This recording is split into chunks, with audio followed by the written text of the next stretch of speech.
Hello, shooters, loaders, and casters. Welcome to the Friday night live stream of the Georgia Shooting Connection. We have a new guest. Might be the first time some of y'all get to meet him and get to see him, and then he ran away. What the hell? Anyway, we got James Aveskage here with us tonight. We're honored to have him with us. We got the usual suspects from around the state of Georgia, and we got Kyle, Russ, and Chico as usual. So we always let Chico start us off, right? So go for it, my brother. Sure. Everyone, thanks for joining us for another Friday Night Georgia Shooting Connection. It looked like it was like 7 of y'all out there, but YouTube's always messing around with the things. So I see 15 at least. So we appreciate it.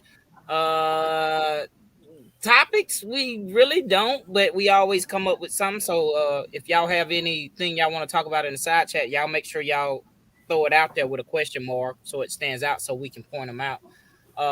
But as Jamie said, we do have a guest, James. So I want to thank him for joining us. And Russ and Kyle's always here with us. So I appreciate it. I'll make it easy. Look at that. That was easy. Kyle, what you been up to, brother? We missed you I, last week. I was going to say you're right on the line, man. Hey, everybody. Good to see y'all. Sorry I couldn't be here last week. Had to stay late at work and do inventory, but I'm here this week. So good to see everybody. Glad it's Friday. I ain't got to work tomorrow, but I got a lot of work to do. If that makes any sense to anybody. But I'm glad to see everybody. I'm glad to be here. Russ. Hey everybody. I'm in a better mood this week. I'm not as tired. Doesn't mean it wasn't a rough week, but just had a lot going on, and I'm glad to be here. I enjoy the fellowship with all the guys in the chat. And we don't like Chico said, we don't have any topics. I'm gonna kind of rely on the side chat, so I'll maybe back and forth commenting, in the side chat and everything else. But other than that, I don't have anything going on. What about you, James? I've had a interesting week. I actually threw my back out on Wednesday evening, and so spent the last 2 days on vacation laying on the couch. Other than that, not a whole lot. Jamie? Man, you look too young to have. He's catching on quick, ain't he? Yeah, you look too young to be having back problems, man. But my back problems started when I was 28 years old, and it's been not fun. Yeah. It never is. Once you heard it the first time, it never gets the same. That's right. Do you want to tell us what you do, James, who you work for and stuff like that, or you want to keep that to yourself? So I work for a firearms manufacturer, Zev Technologies. It's somewhat of a smaller company. They started out doing Glock triggers, and then they actually bought out Mega Arms. And so when those two companies came together, they started producing rifles. And so I'm in the rifle assembly team. Me and one other guy crank out hundreds of rifles a month. And it's a pretty fun job. Seen a lot, learned a lot. And actually on Tuesday, I had my first AR-15 blow up on me. And after doing a full investigation, it's ammo overpressure, and of course it's factory ammo we use to test fire. 2 rounds right in a row. The first one blew the camera out, and the system, and not only with the gun, the gas port that's back, the rifle to test fire, and it blew the whole case head apart, and a bunch of smoke right in my face. So, and it's the first. Man, you're roboting awful on my end. Could y'all hear him? Yeah, I hear robot, but that's okay. Yeah. quick question, James. This your first time ever on a live stream? Yes. Yeah, it is. Okay, I heard it. So if you're using a laptop, probably if you have more than 1 or 2 browsers open, that could affect the feedback or probably the roboting issue. Okay.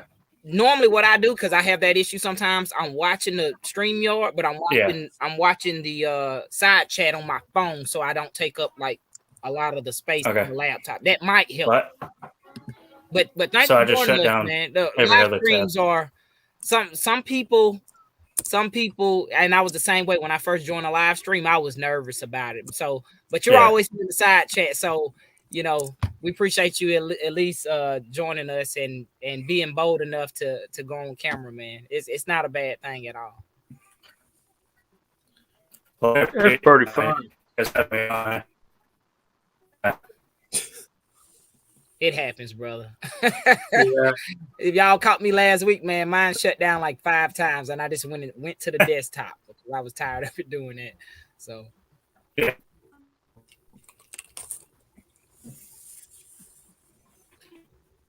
So let's. Oh, I gotta bring up the side chat. Look like it's 31 yeah, of y'all. There's a good one. Hey, Squatch. Mm-hmm. He's asking Andy how he likes that auto priming press. So one of the, sometimes the guys will, I don't know, Big Al. Some of the guys get in touch with me and ask me about a particular topic. So, won't y'all talk about this? And one of the things I was asked is if we could talk about the difference between MOA and mill radian. So we might want to get into that later. I know Kyle and Russ know a pretty good bit about that.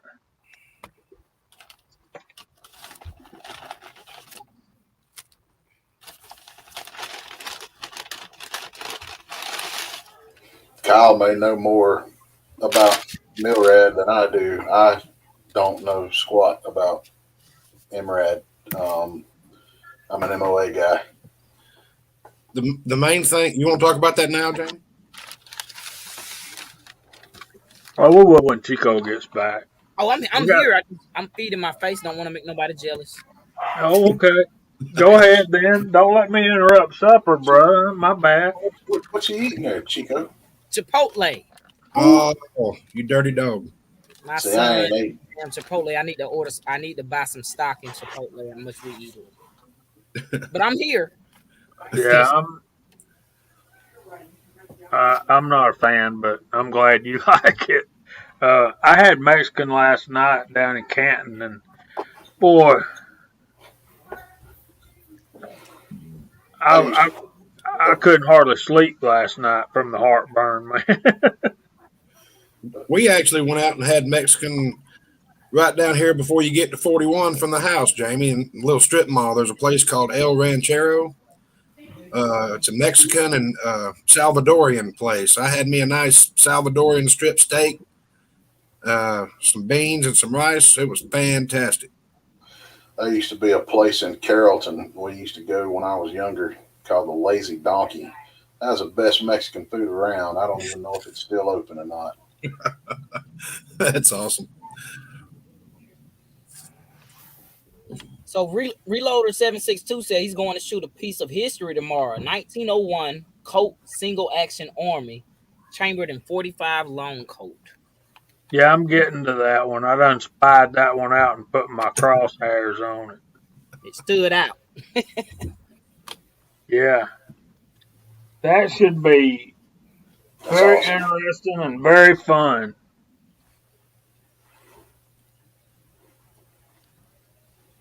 So, yeah. Taco Bell's hard to beat. No, it ain't. Yeah, Squatch, you need to come down to Georgia, man. We can do you better than that. We'll take him to the varsity with Thoughts of an Old Soldier. There you go.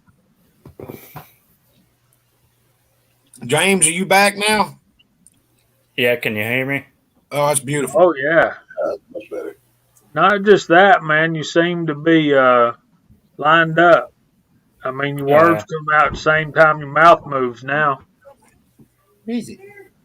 How long was I out for? Because on my end, I never quit or nothing. It was No, about no, no, you weren't out long. All right.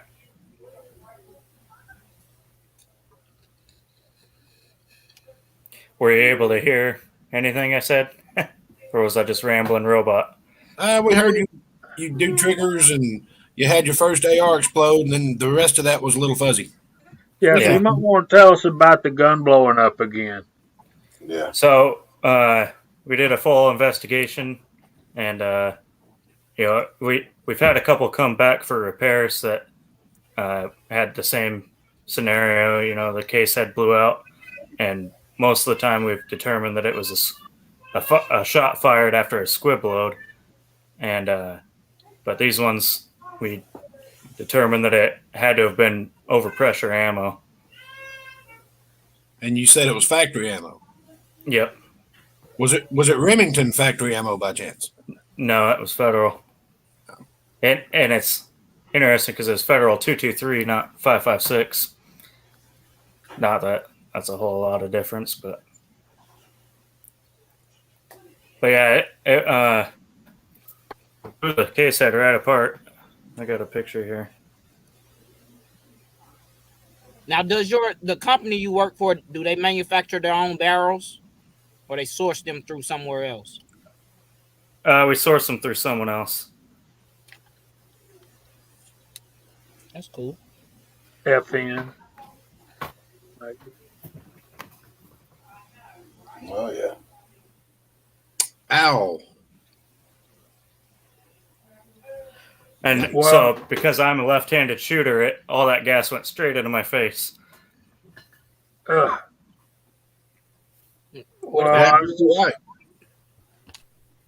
I was just going to say, we just need to be thankful you weren't hurt worse than you were. But that's what I was going to ask you. Was your hand okay, or you had on gloves, or? Yep, that is good. It was just a hot gas in my face. But I definitely knew something right when it happened. Dropping out again. Yeah, Hal's back. There's a lot of people that don't even know what we're talking about. Sometimes it helps if you start the robot, if you cut off your camera, because that's drawing a lot of.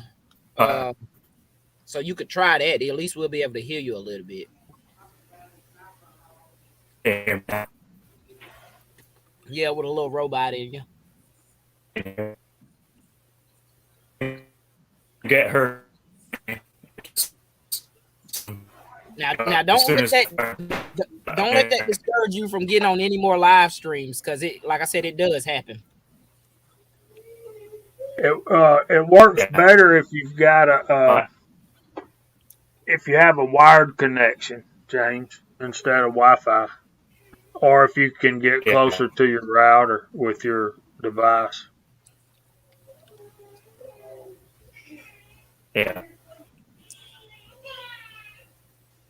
Are you on a phone or a laptop? Well,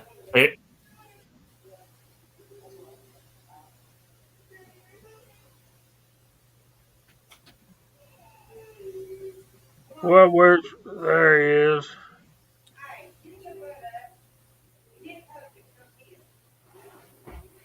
Can you hear us, James?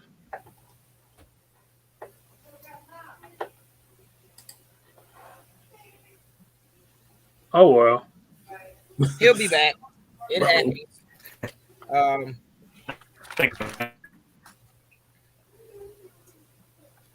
didn't think it was possible to have worse internet than I have. Mine messes up every so often too. Well, often.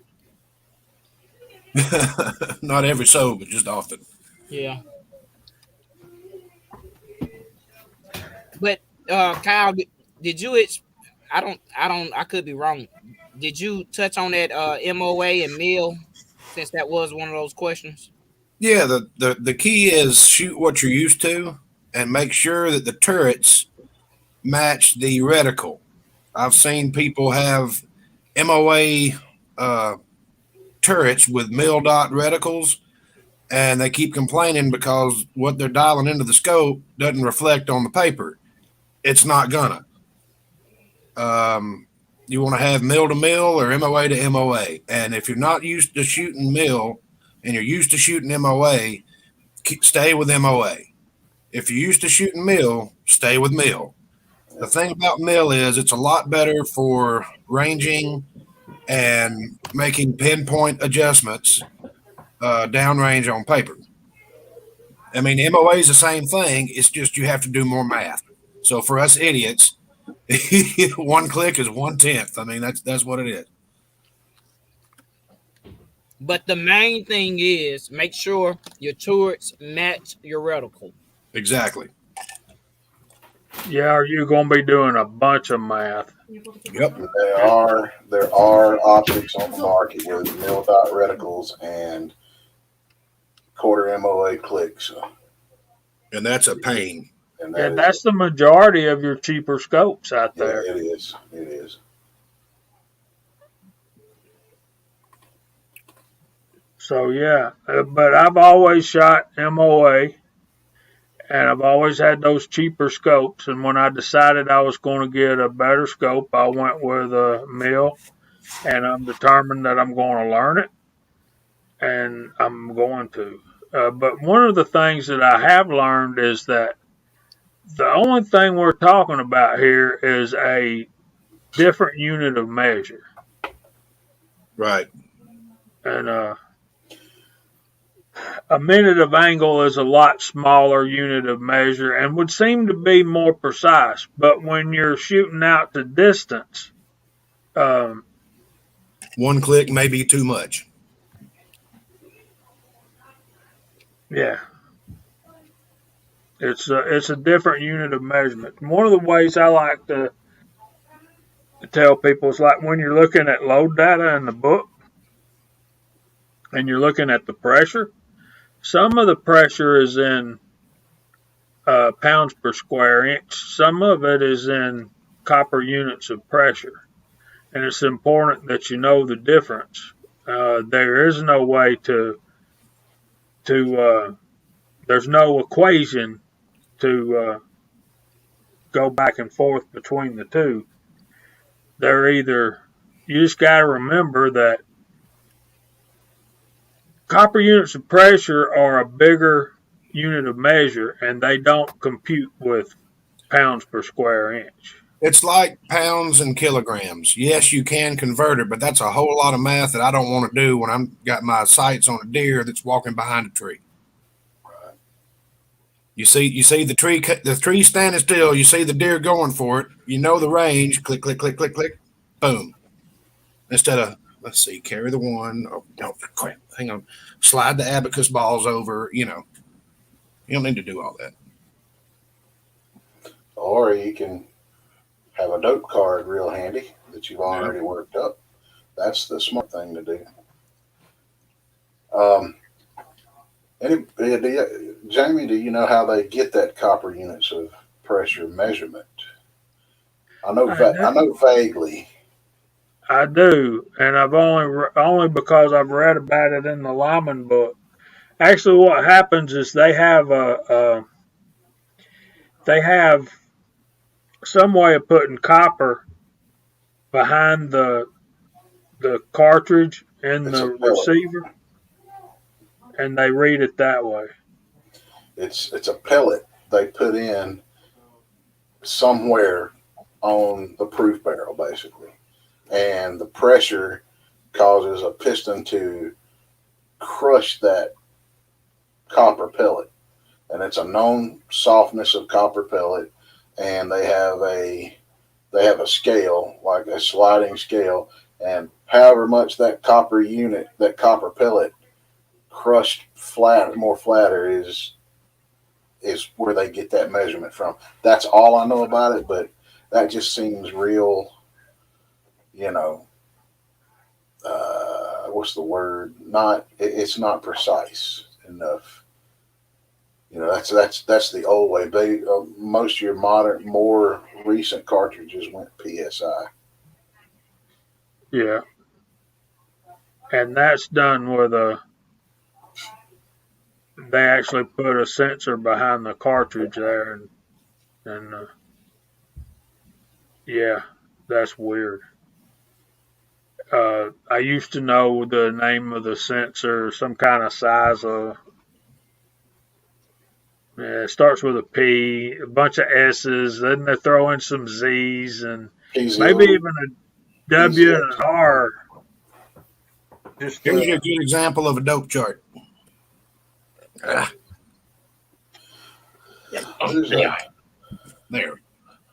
Plugged into the wall. If you got an iPhone, you can download SBC Lite. Trying to lose the glare. There's some numbers, maybe ish. Good Lord. It ain't going to show. But anyway, I've got all different temperatures and ranges and here. You got I know it's available for iPhone, but you can download an app called SBC, Sam Bravo Charlie Lite, for free. And you, assuming you got a chronograph, you can plug in your diameter, your grain, and your velocity, your G1 and G7 ballistic coefficient, sight height, zero range, wind. I mean, all of your parameters, and it'll give you an approximate dope chart. And it's pretty close. I've verified that it's really, really close to. But I was real particular about putting my information in it also. Right. It took me a minute to make that. I've got a Excel spreadsheet that does all the math for you. You know your bullet coefficient, the temperature, and your bullet velocity at 70 degrees Fahrenheit. And you can plug that in and it'll break it out. But then you got to copy and paste it into a chart. And it pretty much does everything for you. You just got to spend 15 minutes copying and pasting. Yeah. Copper Crusher. There you go. I keep telling y'all, man. Reloader 762 is a smart feller. He's on it. He is. And then you get my buddy Lee. Problem is the game wardens frown on that in Georgia. Is there a maximum caliber for Georgia? Not that I'm aware of. Hey, So. Mark, what's going on?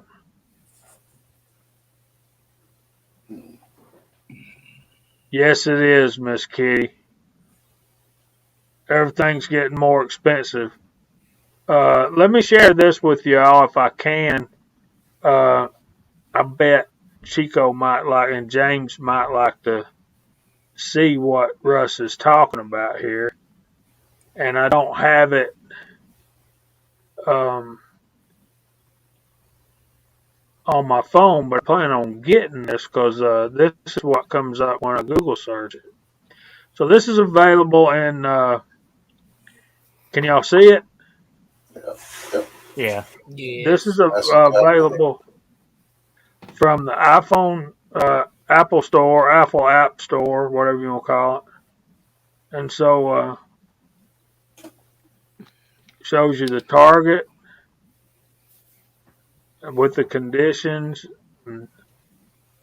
There's a lot of input in there, Russ.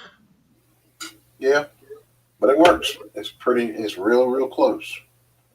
And there you can see some of the, man, it don't have many bad ratings. Check that out. And that's 2.5 thousand. Yeah, that ain't bad if it's a 4.6. That's a good ratio. Good numbers. Yeah.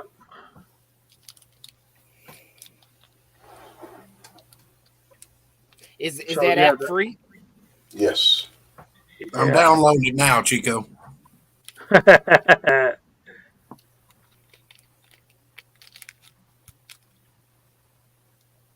So this one right here looks interesting. Gives you your windage. And so you got to put your bullet information in here. And then it comes up with a dope chart with a site right here. So, yeah, man, that would be cool. What do y'all think? I'm fixing to put in some dope on it and compare it to my chart and tell you how accurate it is.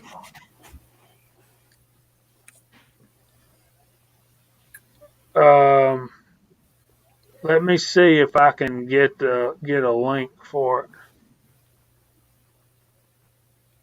for Miss Kitty.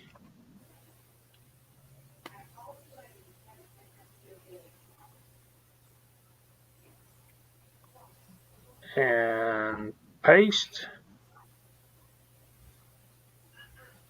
and chat. There you go. There's BPJ.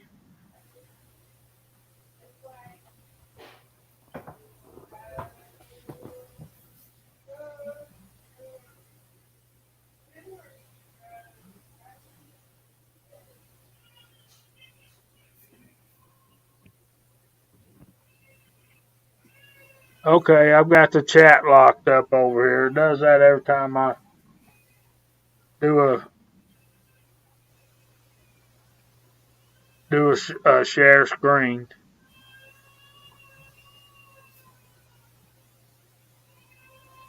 Oh well, that's a valuable tool we're missing here, guys.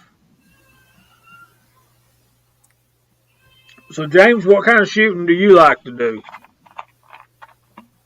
I would like to get into more long range stuff, but I like to do things a little backwards sometimes. I like to get all the guns and get all the reloading stuff for that cartridge, and then I spend all my time trying to gather supplies rather than dial in and load. But I've been trying to be more proactive and more organized with my shooting and reloading, and get to the point where I have a surplus of ammo, not load a couple hundred and blow it all immediately. Hopefully y'all can hear that. Oh yeah, it was wall to wall. Good. James, how long you been reloading? Since 2016, so 5 years. Cool. What was your first caliber you reloaded? First caliber I reloaded was 40 Smith & Wesson, and it's kind of funny. My wife, we lived in Alaska at the time, and my wife was visiting family in Washington, and while she was gone, I was bored with nothing to do, so I started looking on Craigslist and OfferUp and found a reloading MeWe page and bought a used press. And then the dumps in Alaska are free, and they have like an area that you can put stuff, and usually there's a bunch of homeless people picking through it. And I found a table there, and it's one of those it's like a 4x4 cardboard top table, and I bolted this press to that cardboard table and started cranking out ammo in our little tiny 11x15 dry cabin. And so our cabin was so small that I took my wife's recliner out of the house, and she came home and to no chair and a little reloading setup there. But yeah, so started with 40, then went on to 9, and then 223, and it all went downhill from there. Yeah, I think 40's a little bit easier than 9 personally, but maybe I load more 40 than I do 9, and maybe that's why. Guys, I'm going to jump off and come back in and see if I can get the side chat to work, because I can't get a... All right, that SBC at 300 yards with the dope I put in, mine says 5.1 MOA drop. I use 70 degrees. It says 300 yards, 5.2. So it's dang close. That's cool. I like that. You can change calibers and stuff pretty quick too. I mean, I put in all my dope in just 2 minutes, so It doesn't take long. that's cool. I'm gonna use the crap out of that. Honestly, I use it in a deer stand. I hunt on an open field, longest shots 400 yards, and instead of Kentucky windings in, if I'm playing with something, we're hunting coyotes. I will dial it in, and it hasn't let me down. I'm not gonna say too much because I don't want to sound unethical. I hear you. Chico, it's time for you to do your thing. Let's see if I can do that. If I remember how. Ooh, yeah, the very first one who was here at 719, or that's what my. Well, no, that don't count. Floyd Hicks, then Chris 338, Andy 79, Z28, G23. Daniel God is my judge. Reloader 762. Jason Stewart, Big Al, Texas Outlaw Michael Sines, Edward Petty, Broke Loader, Floyd Hicks, Paul Loud, 67 Rebel SST AMC. Then there's Harold Farmer. There is Squatch Reloading, Lakeview Outdoors, Thoughts of an Old Soldier. I'm still Willie Bullet Man, Fuzz T Fork 8, Tacos and French Fries. Now I'm hungry. There's K24, Ocean 374, Six Shooter Texan. Let's see. I seen Bald is out there. Bald the Builder. Did he change his channel name, or is that a different page? It's a different channel. Then we got James is on the panel with us. Dead Horse, Vanessa Kitty, BPJ, MCK was out there and he had to leave. Jared Bear Tactical, hey brother. Russ is on the panel. Tex I can. James Pollard, PC Bullet Empire, and I think that is it. Question for James: Do you do YouTube content? No, I don't. I've kind of thought about doing it, but it's something I've been throwing around the idea of doing. See, here's the good thing, and everyone who does YouTube content, your first videos, they suck. Yeah. Mine are all private, my first videos. And over time you learn how to kind of put present out yourself better. Yeah, you know, and you learn about the magic of editing and only putting the stuff that you want to be seen instead of a lot of the dead space. So, but the thing is, everyone learns, or everyone should learn from, you know, the content. Right. And eventually you learn from yourself. Because when I look at some of my older videos, I'm like, dang, I sucked. Yeah. So, well, I really appreciate everyone that does put out content. You know, when I started reloading, most of my knowledge came from YouTube videos, and you know, I'm constantly watching gunsmithing stuff, and you know, there's so much information out there, but at the same time, there's a huge lack of information. You know, especially like gunsmithing or bullet casting.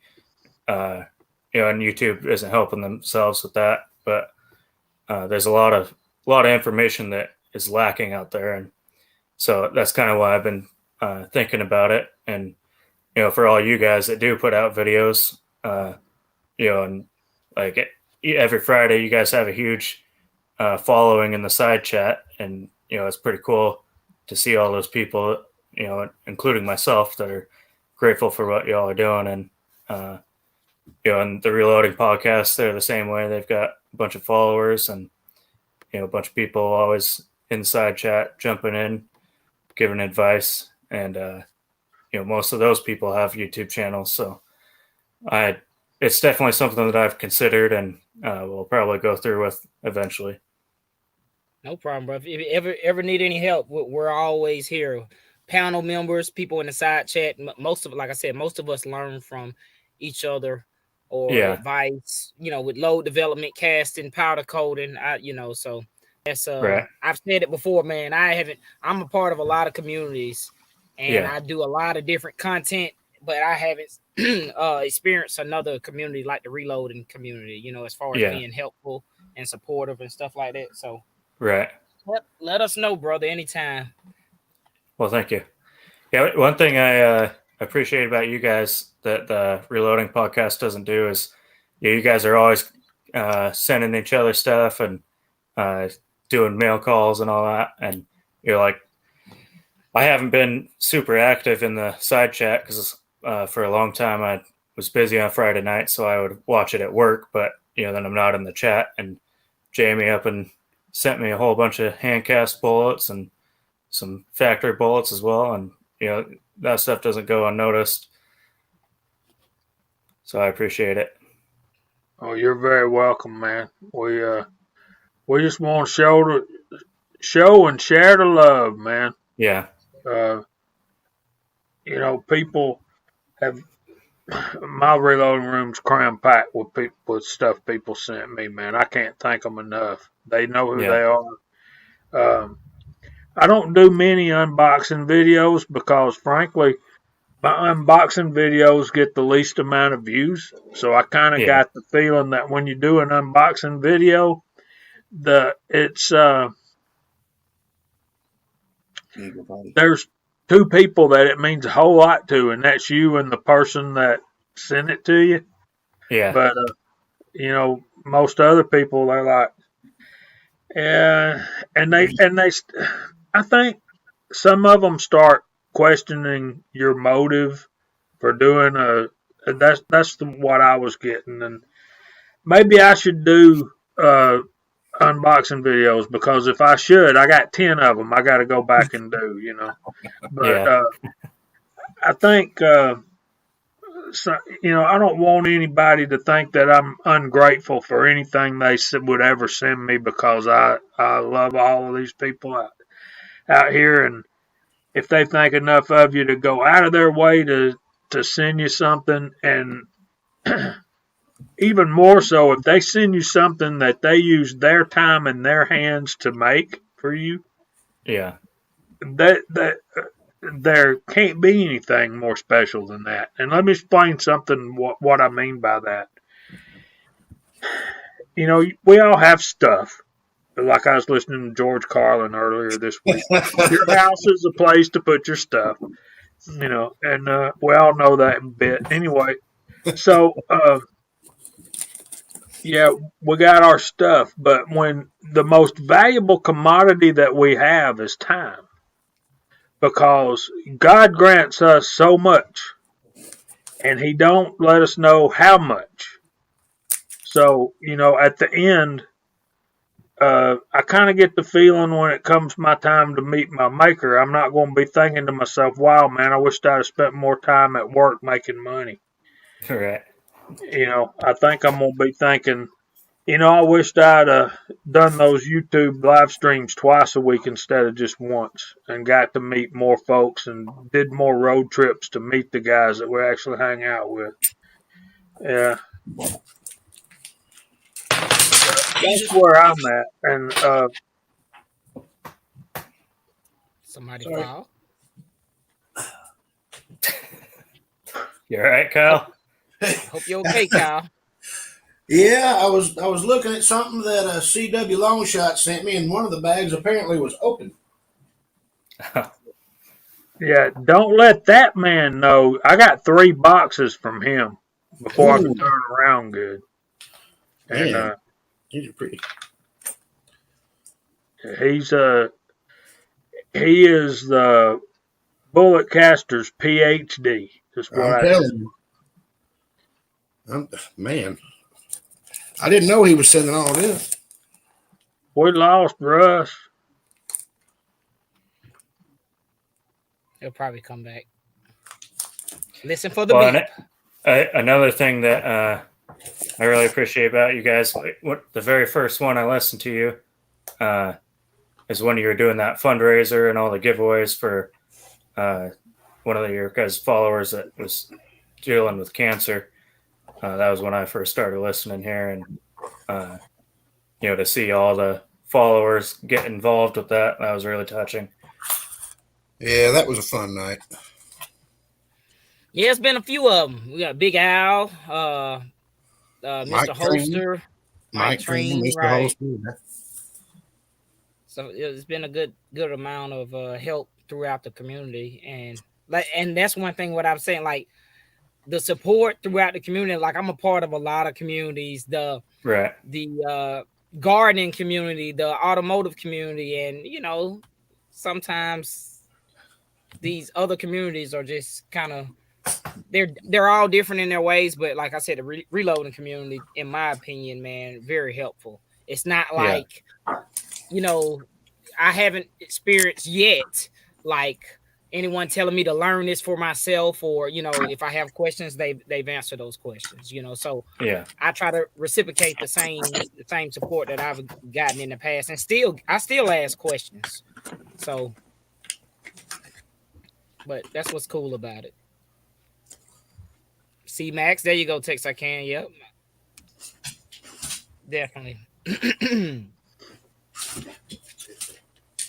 So Kyle, did you pick your bullets up? Yeah, I got them before she did.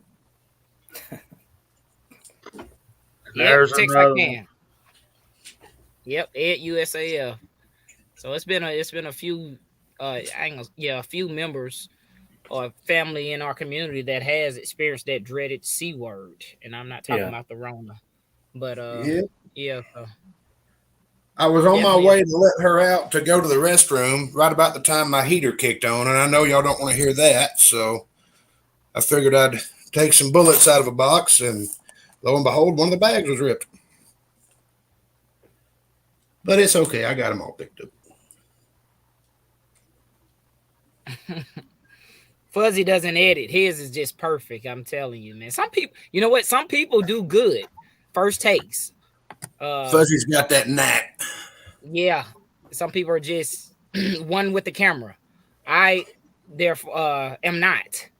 So sometimes mine is heavily edited. So, but all good people here. Is Georgia Boy out there? I just seen somebody say, hey, Georgia Boy. Yeah, Pastor's here now. And Papa's Place showed up. Thanks for joining us, guys.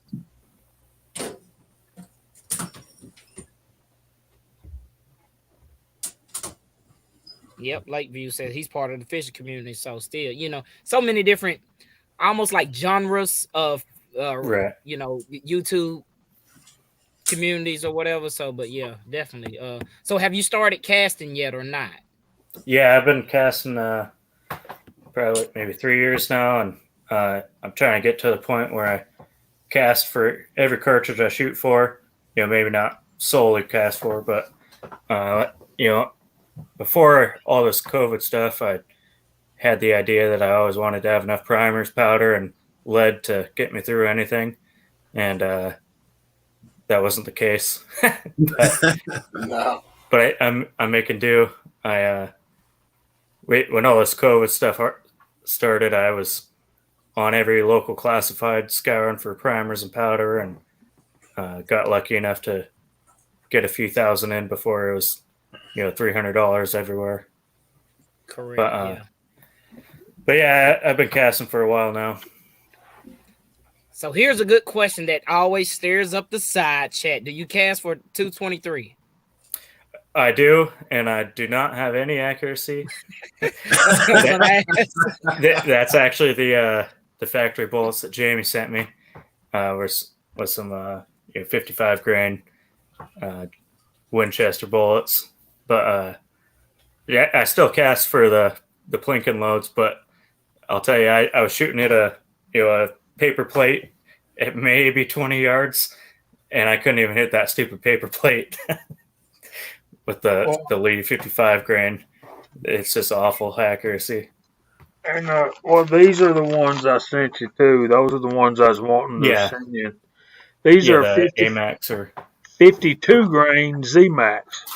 Oh yeah, Z Max. Yeah, I got And them the right reason there's Z Max instead of A Max is because they got a zombie green tip on the end of them. Yeah.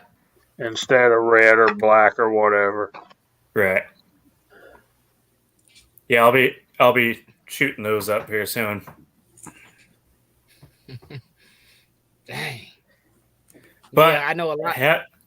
Oh, go ahead. Oh, go ahead. Nah, go ahead. Sorry about that. I was gonna say, even though the accuracy is terrible, doing the powder coat on them, I can run them at any velocity I want with zero leading. I was running them all the way up to 3,200 feet per second and don't have any leading. Wow. But maybe they're just vaporizing in the barrel. Who knows? Nah, we've all had the exact same problem.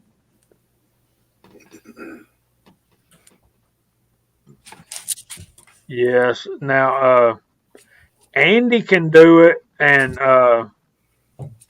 Pollard can do it. Yeah, I still need to go and watch some of James Pollard's videos because in this side chat he was saying he was having good luck with it, or at least decent, a few weeks ago. Yeah, I have yet to try it, but I think I'll probably have similar results as majority of the people who don't have good results, but I'm always willing to try something. Yeah. We don't listen to them. What did I just say? I got y'all that time. Chico, I'll be more than happy to give you some that are ready to go before I melt them down. I'll try. I just ordered some 3031, so hopefully I'll give that a shot as well. I had some. I don't know if I give it away or not. Jamie, what did I give you? That 3050 or was you it 30? You gave me some 4198, I think.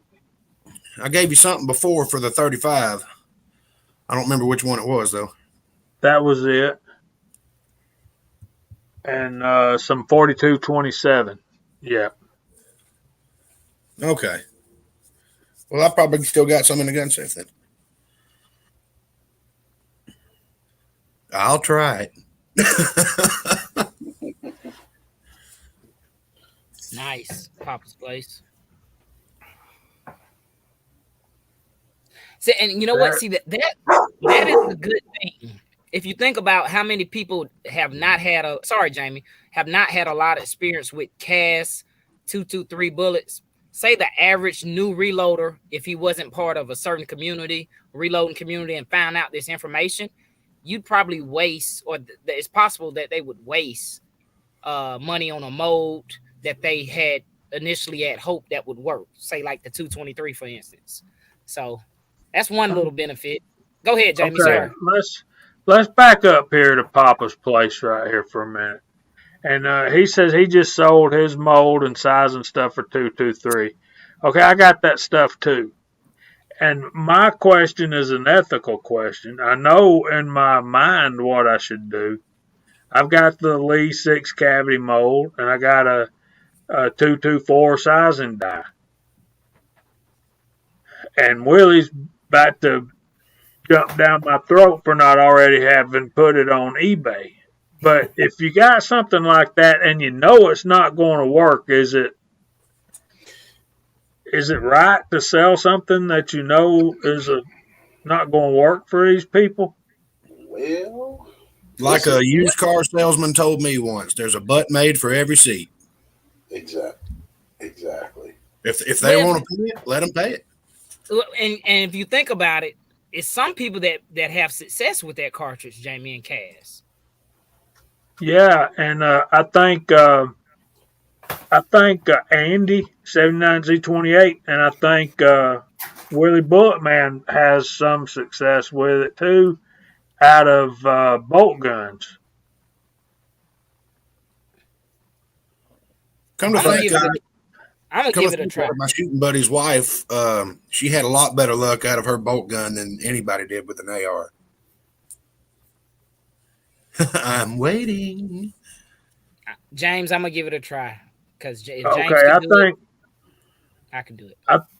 I think Pollard has. I think he's got his running good and getting some accuracy out of the AR platform. Am I right, James? Let us know. I haven't sold mine because I keep having the dream that someday I'll get around to making a special reamer and turning it into like a 77 grain mold or something like that, and then giving that a shot. Well, my dream was to take it to a machinist and have them cut the lube grooves off of it, make it a slick sided, and maybe get rid of the gas check too. Yeah, I think to get those lube grooves out, you're going to have to give up the gas check. Yeah.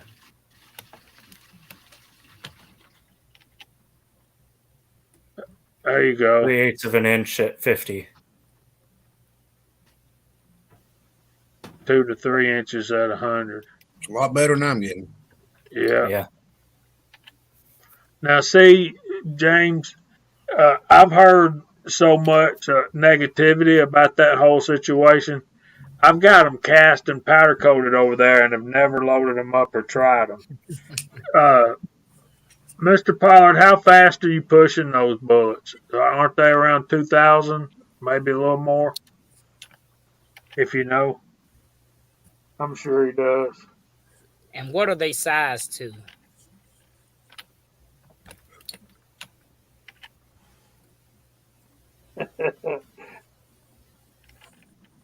Hey, AR guns. Hey, that's a Georgia boy, guys. Mm-hmm. We got to get him on here soon too, man. We just do. So Russ got quiet. I'm feeling that Russ has not tried 223 cast loads. Nope. And by the looks of it, I'm not going to. I mean, it's fun. You get the aromatherapy and everything, but it's not as satisfying. I mean, I like running my 223, my ARs. I like running them hot. I mean, but. Well, Kyle will tell you, yeah. There you go. 2,000 to 2,100. Sized at 226. Wow, man. Man, he's squeezing them down there. Yeah. That must be the trick, huh? I think so, and not over pushing them. Yeah. 308 molds. I've got the Lee 150 grain and the Lee 200 grain, and both of them work great in a 308, 30-06, and 300. See, yeah, let's talk about that right there. See, he won't even type it. You can tell he's a bullet caster. He ain't even gonna type it out. We won't. He probably spells bullets BOLLIT. Bullet. Yeah. It's one of those guys. Okay, if you asked a question about 308 molds a few minutes ago, let me go back and see if I can find it. Sorry I missed it. I wasn't trying to ignore anybody. There we go. Cryer, just some guy. Looking for a mold for 308 Winchester semi-auto platform. And then I saw some of the answers. Willie said he liked that Lee. There you go. The Lee 312 155 2R and size them to 309. I like that bullet. I'm going to have to buy that mold when things calm down because I think I can run that in my 7.62 by 54R.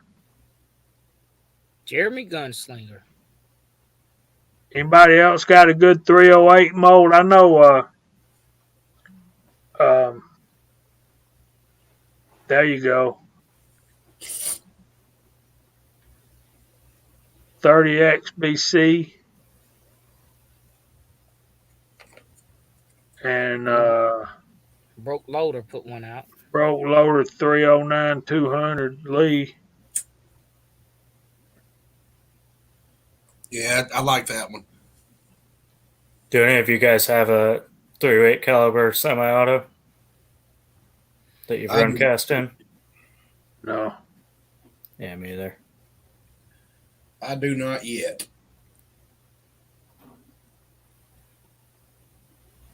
Idaho Rogers needs to put the phone away and stick to his date.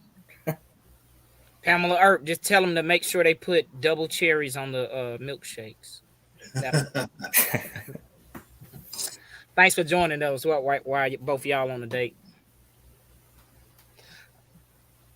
Okay. I got a 223 Wild Barrel, and I'm not crazy about it. I thought it was going to be a real shooter because it's a 18-inch, 18 or a 20-inch. But it shoots all right, just not what I was expecting. A tag driver.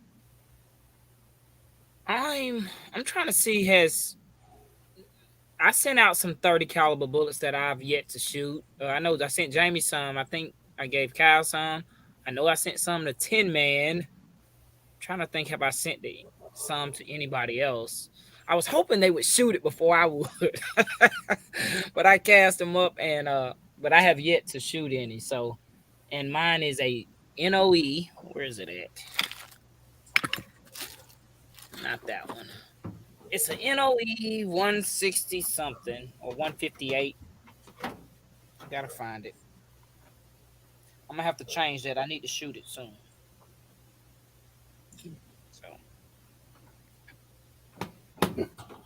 I don't know. Yeah, I would say SKS counts. Reloader 7.62.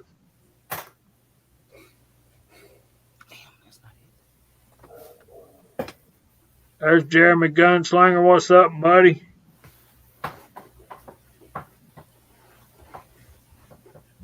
Been a minute since we've seen you. He was here a couple of weeks ago. G. Pishner, we are not seeing groups except for Pollard and Andy. What shotgun patterns count, Jamie? Is that what you're? Well, James said he couldn't even hit a 9-inch paper plate. Good gracious. At 20 yards. Yeah, it was bad. That's an interesting thought right there. Fuzz, I'll see if I can find some of those.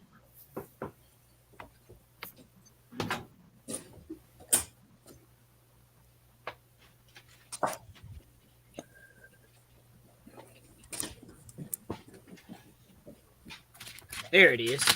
311, yeah, 158 flat nose. And that is an NOE. Guess I can show it. Can I? Just show it. Is that the bullet you sent me? It is. Let's see if that'll show up.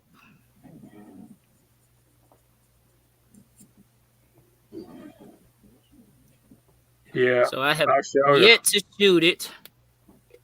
But I've cast a good number of them, and I've even sent out a good number of them. But I have yet to shoot it. I got some. I'm glad you like them, George boy.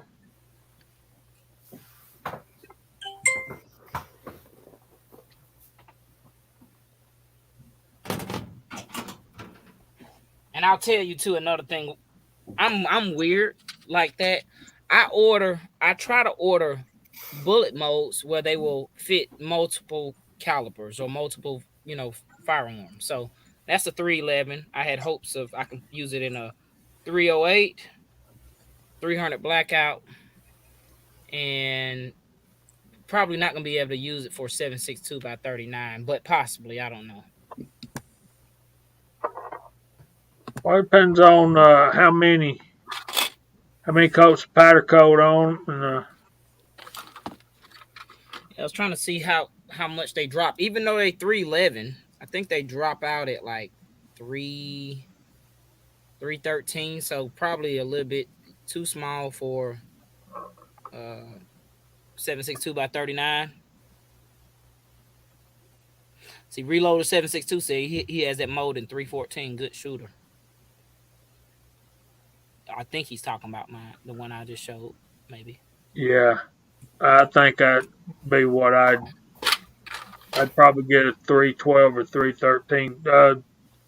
Jeremy's got a legitimate question. He's out there wanting some help, so you guys chime in and help us answer that question. I would say that the press itself is worth the money that it cost. You'll always have if you like next year you get a bigger tax refund and decide to go ahead and get your Dillon, you're still going to have a need for a single stage press, even if especially for precision rifle loads. But the kit, now that's a different story. The kit is going to jack the price up probably close to double. And most of the stuff that's in that Lee kit, you will want to replace fairly rapidly. I recommend getting the press and a loading manual. And Jeremy, I'm not sure how much that kit is, but I can tell you how much that press is because I just looked it up last night. That press, if you go on my channel, the first video that pops up is like reload and start here. I'm talking about, people getting into reloading. There's some links I have up under that video, some reloading manuals, but I have that press because I'm looking at it right here, that Challenger press, and it's $81. That is like normal price. Might be $10 higher than it was before all of this, but I seen it last night for $81 on Amazon. Now, somewhere else, it may be a little higher. I remember when you could buy that whole kit for $79.95. Yeah. But it is a good press. You don't need anything else. Like if you get the cheaper Lees, you have to buy something to prime the brass. That Challenger press comes with the priming arms already. Okay, Reloaded 7.62 will do, brother. I need to find some that's as cast to see how much, what are they dropping at. Some that I haven't powder coated.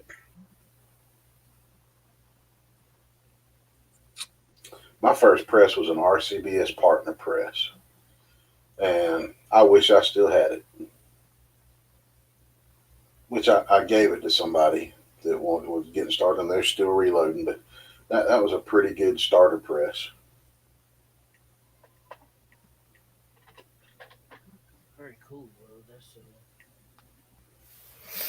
Yeah, it was. It is. So, Pastor says there's a gun show coming to town tomorrow. If y'all want to ride over that way. Where's over that way? Commerce, Brazelton. Yeah. Russ is like, nah. Too far. I'm on call this weekend. Yeah, you a long way from there. I gotta go get my taxes done in the morning, then go help my buddy fix the front end of his Jeep.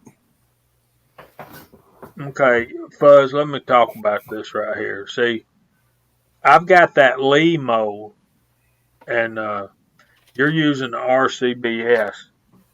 And there was somebody else. Oh, Eagle Eye was telling me that if you want accurate bullets at a distance, to use traditional lube instead of powder coat. So that's probably why you had good results.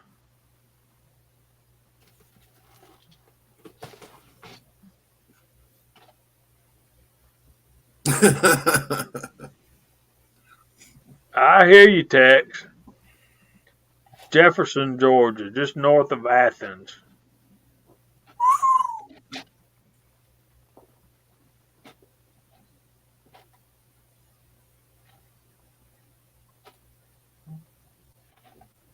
That's about a 3-hour hike for me.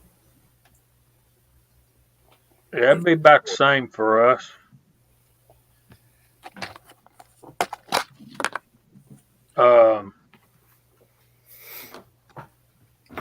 They use 3031 at 2,100 feet per second. Okay.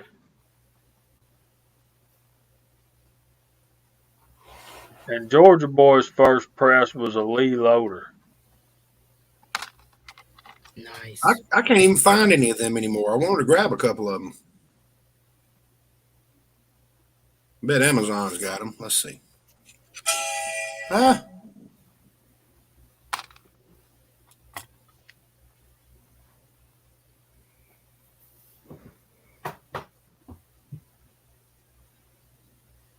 That's a shame.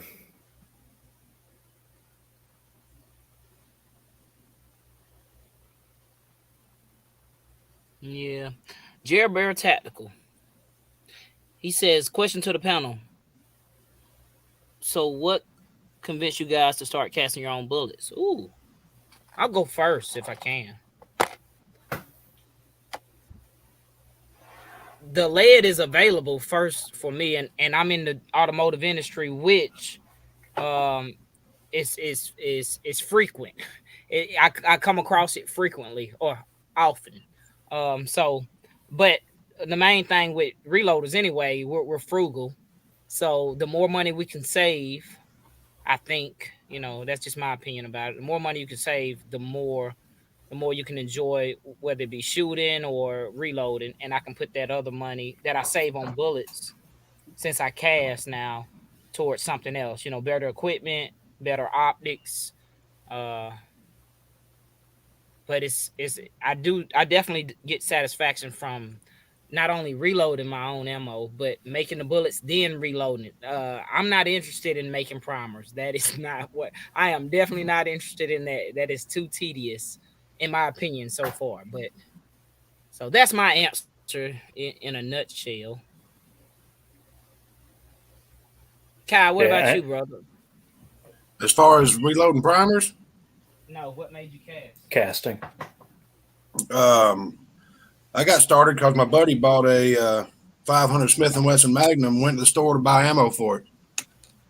And he asked me if I was interested in starting to cast, and I said, yeah, I've already been looking at it. And okay, hang on. He said, how about we split everything, and you keep the stuff at your house, I'll come over and we'll cast over there, and I'll take the bullets home. I'm like, okay. So I couldn't say no to that. So next thing I know, we ended up getting a bunch of wheel weights from a trucking company, Lee 420 pot, and the rest is history. It's good to see Uncle. Go ahead, Jamie. Good to see Uncle Jim out there, and I know it's family stuff going on, so I've been keeping you on my prayer list, brother. If you need us for anything, all you got to do is say so. Give me a call, just talk, whatever. That's fine.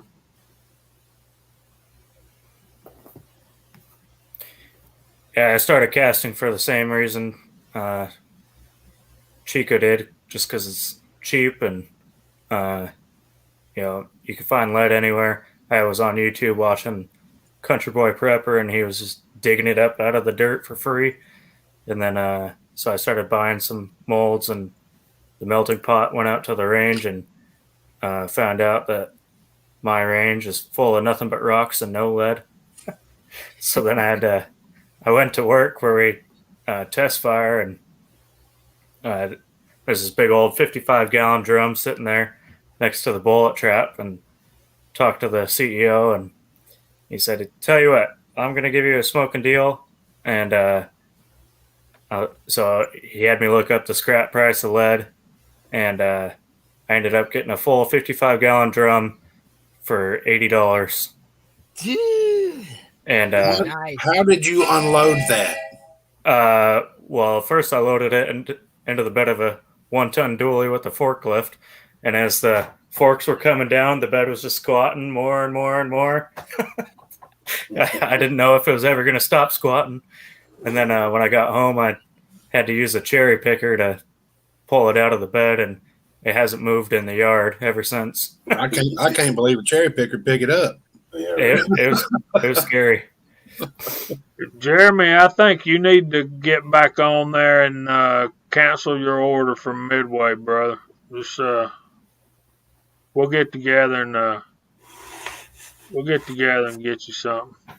You don't need that mess. I guess for me, wanting to cast it's just the next evolution. I guess for me in reloading, it's all tied in. So I would really like to acquire some of the older calibers, 45 Colt, which I've loaded for it. That's one of the few pistol calibers I've loaded for in the past, and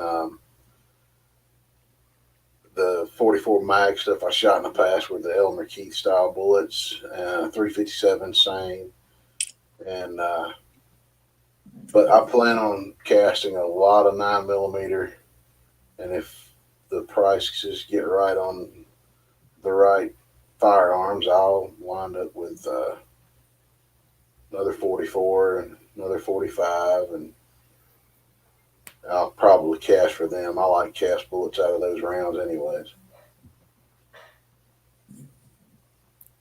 Well, and another cool thing about it is, pre-COVID prices, I was able to load and shoot 300 blackout subsonic rounds for 8 cents a round.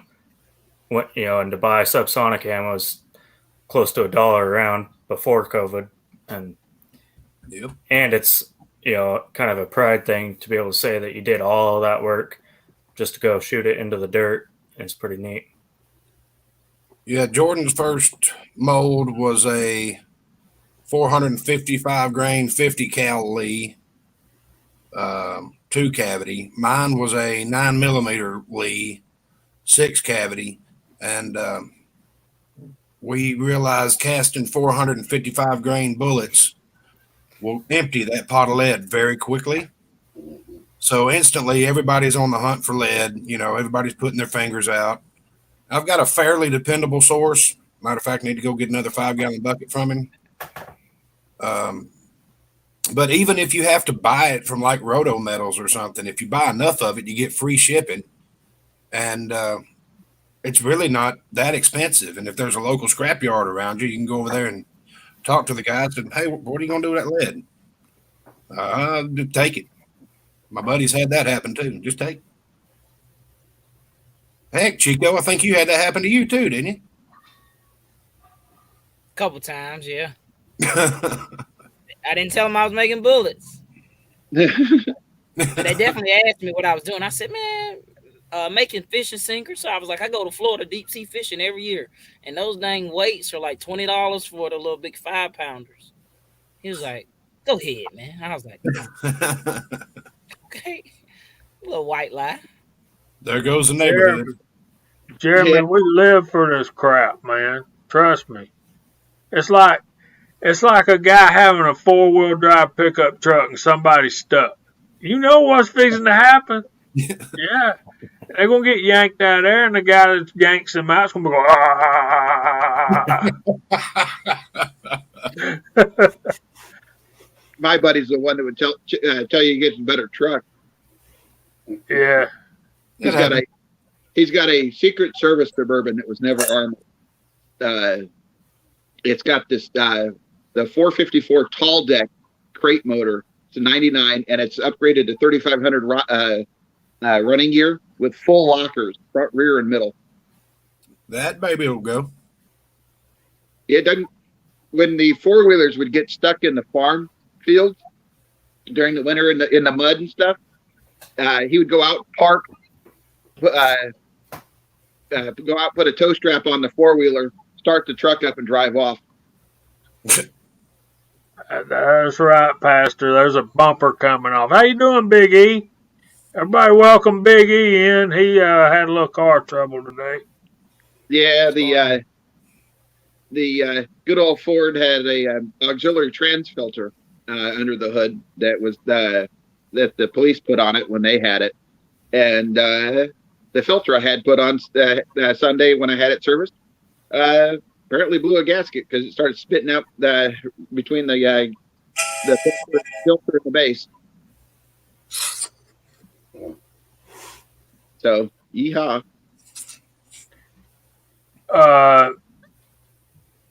Biggie, let me introduce you to James Aveskage over here in the corner. How you doing? I sent him a care package not too long ago and got him some bullets out there. And Cool. now Jeremy's sitting here telling us about how he's going to order a Lee kit off of Midway, and everybody's got stuff laying around we don't use. It's probably better than that Lee stuff. At least it's good. So, yeah, Jeremy, you got my information, man. You can call me. Give me a call too. I'm sure I can come up with something. Tell everybody about your new toy there, Jamie. I mentioned it. I don't think I'm not allowed to show it, but thanks to my buddy Big E, I'm the proud owner of a Smith & Wesson 686 as of today at about 4:30. Nice. So you can show them the peripherals that I sent with you. you reckon? Let me see if I can do that. It is pretty. You got a picture on your phone? I do have a picture on my phone. It's amazing it's amazing how you can put a gate in the middle of a field and just drive around it. Loopholes, okay. Yeah, I know that's right, Georgia boy.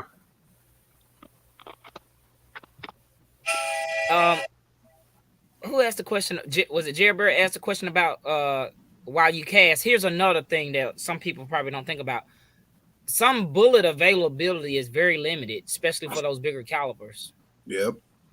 And if they're very limited, they probably go out of stock very soon, especially in times like right now. So, like for instance, I know Ozark shoots some big pieces of lead. In what caliber is that? Right, Georgia boy. But it's some of those bullets like 500 grains. What am I? That 458 SOCOM, right? Yep. So yeah. 50 Beowulf. Right. My 4570. There you go. Well, and all the Russian 308 calibers too. It's not always easy to get a 311 or 312 bullet for some of those guys. But if you cast, there's a million different molds for them. Yeah, I just got those. No, the guy I bought it from was pretty persnickety, Pollard, about the loophole and stuff. So I had to go up to my. Let's see if I can get this. No, that's.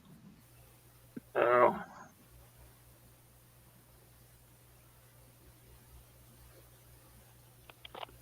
There you go. I like that. Let's see if I can blow y'all up.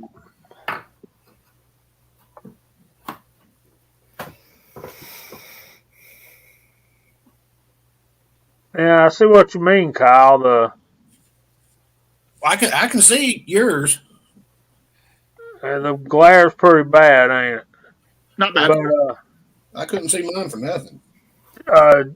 BPJ, mine's a 6-shooter. It's a dash 1. My 586 is a no dash. And y'all can ask Georgia boy about my no dash. He shot it.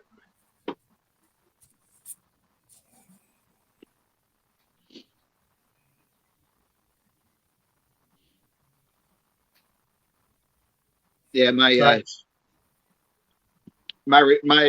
other one was a 627. It has 8.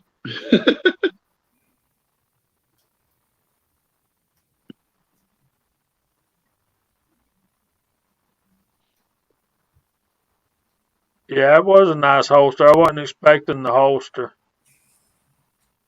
So that's a added plus. They're talking about, let me see what Reloader 762 is talking about. I lost it. I can't find it. He's talking about that.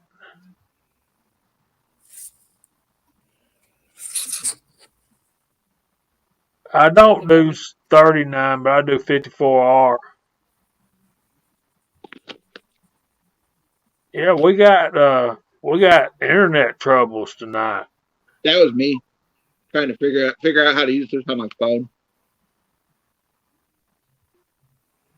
There you go. George Boy liked 586. He shot like 3 cylinders out of it and started throwing it at me. Said, get this thing away from me. You're going to make me spend too much money.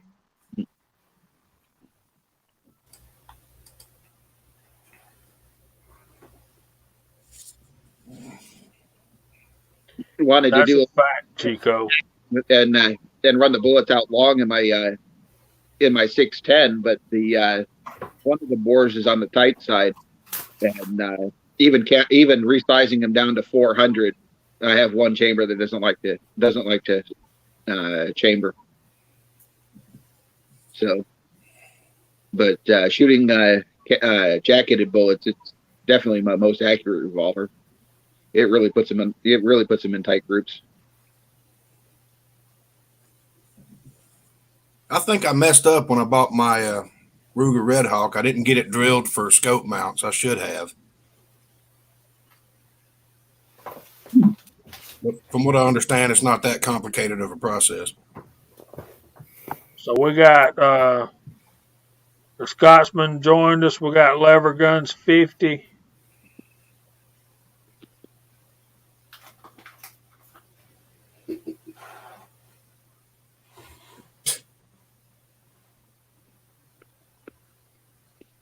Okay, what happens next? You talking about guns or you talking about ammo? I don't know. All right, Chico's switching locations. He'll be back in a minute. It'll be the time for him to do that thing he does. Location, location, location.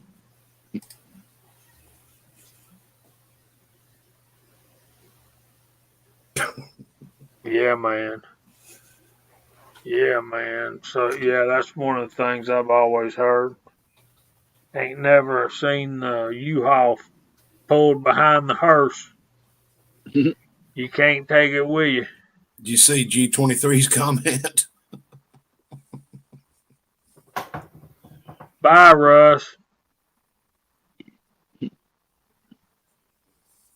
Thanks for coming in. Russ had to go, y'all. I think he's got a...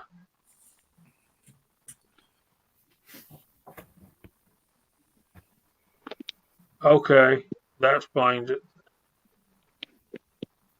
Russ is in...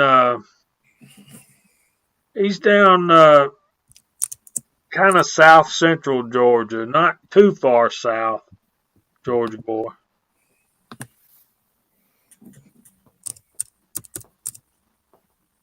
Thomaston. He's still hearing you. There we go. I know somebody in Thomaston. Sorry you had to go early, Russ. We'll catch up next week. So, yeah. So, Kyle got him going pretty good. That's a good thing. But I never did answer why I started casting. Yeah.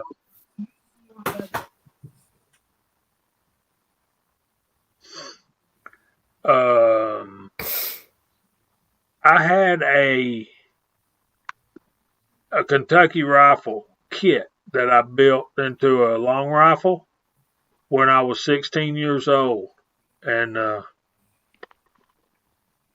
friend of mine stole it from me and took it to the pawn shop. And by the time I got to the pawn shop, they had already sold it So I'd always wanted to just be able to cast my own bullets for that thing, and stuff like that. So yeah, it kind of hurt my feelings when it got gone. But I always come into the reloading thing knowing that I was going to, if I was going to reload, I was going to cast. So I actually was casting bullets before I was reloading. I went at it that way. So I didn't start casting until I bought my 44 Magnum. I can see why. It definitely makes them cheaper to shoot. Yeah. Core Essentials belt. All right, I looked at a belt on We the People holsters, and that sucker was like $85. Is that what kind of money y'all talking about? Yeah, they're not cheap, but they are spectacular belts. Our Matco tool guy at work, he went with a Core Essential, and he was like, "Here, check this out," and he takes it off. I'm like, "Walt, what are you doing?" He goes, "No, check this belt out," and it's a nice belt.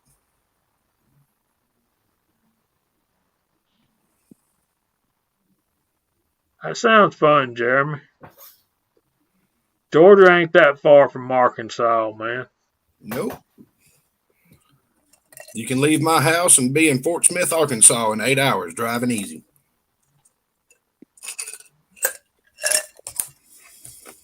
So yeah, they're like in that Core Essentials too.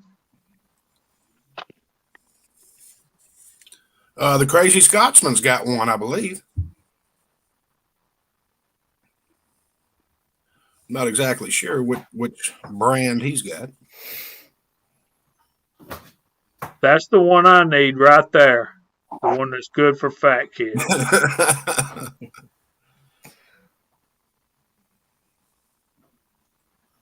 I always need the one for fat kids. Yeah.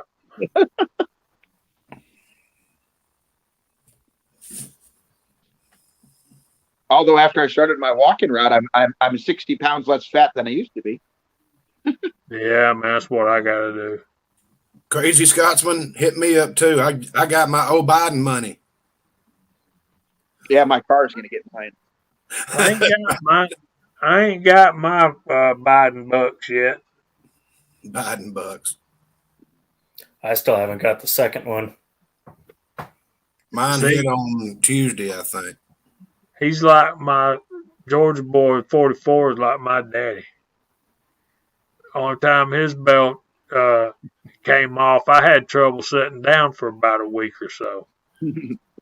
Yep. Same for next belt. We'll have to check out the.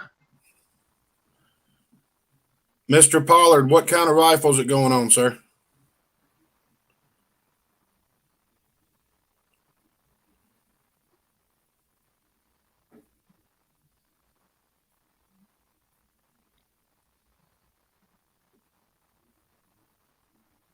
Decent scope in the $200 range. Just go to swfa.com and look around.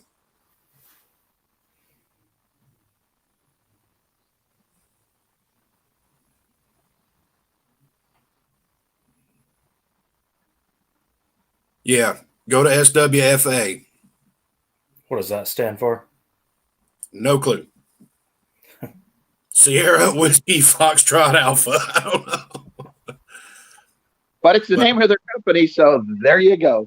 They had the military contract, and they made the fixed 10 powers that me and Willie used to use. And actually, Tasco made those, but afterwards, SWFA bought it. Right. That's what I was getting there. I've got a SWFA fixed 10 on my 308, and I can take the turrets, go all the way up, all the way down, go back to zero, pull the trigger, and it's right in the middle.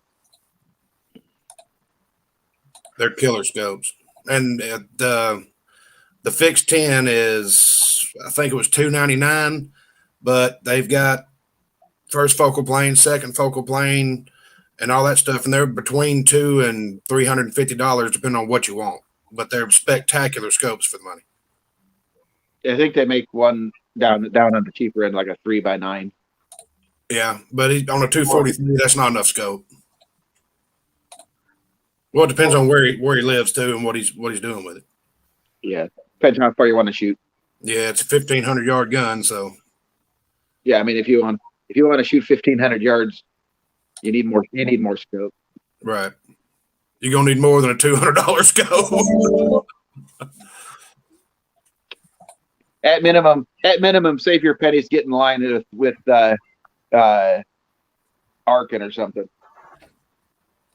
All right, boys, I'm fairly parched. I'm going to have to get up and move for a little bit. I'm going to let Chico take over here for a minute or two. Yeah, I'm going to refill my water. I'll be right back, too. If, Chico, if you want to run through the side chat or whatever you want to do, man, you the boss. I just work here, man. Let me pull up the side chat because I just switched. Actually, no, I got it on my phone, so I can do it. Let's see.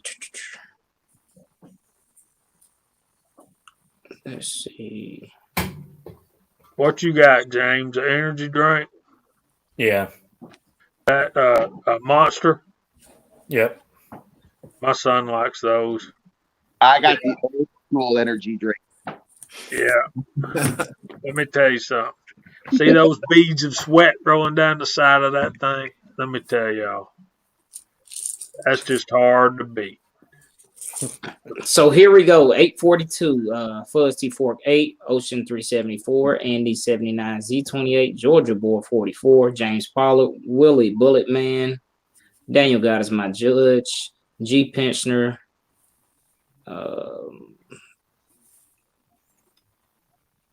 Papa's Place, Fuzz T-Fork 8, AR Gun 1776, K24, Kyer Just Some Guy, Vanessa Kitty,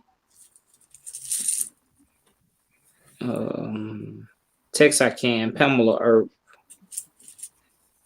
Lakeview Outdoors, Broke Loader, Reloader 762,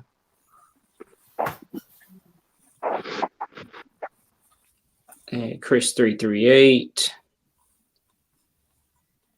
Uncle Jim. Normally when Uncle Jim's here, Uncle John's right behind. Rebels out there. Jeremy Gunslinger. Did you like this? Big Al. The Crazy Scotsman. G23. BPJ. Bobby Barlow. Lever Guns 50. There's a lot of y'all out there. A lot of them comment more than once. So it's showing double 6-shooter Texan, PC Bullet, Empire, and that is it. The last one says G Pensioner, but he just commented. So has anyone heard of 6.5 by 300? Yes. 300 what though? It's just a question mark in there. Can you see the side chat, Big E?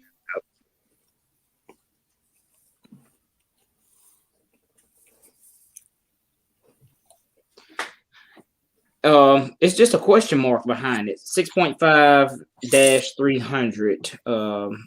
I know there was a 6.5 by 300 Win Mag that super hot, but yeah, what is he? Well, what do you want to know about it, G Pensioner? And then Papa's Place says, what 9mm 147 grain mode are you guys using? RCBS, Lyman, or NOE?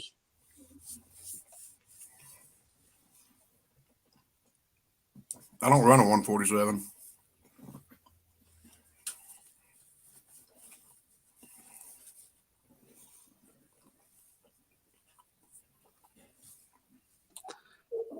So I know is that Uncle Jim has one. He might not be out there. He might have left. I think doesn't Willie have a 147 that he acquired not too long ago? I believe so.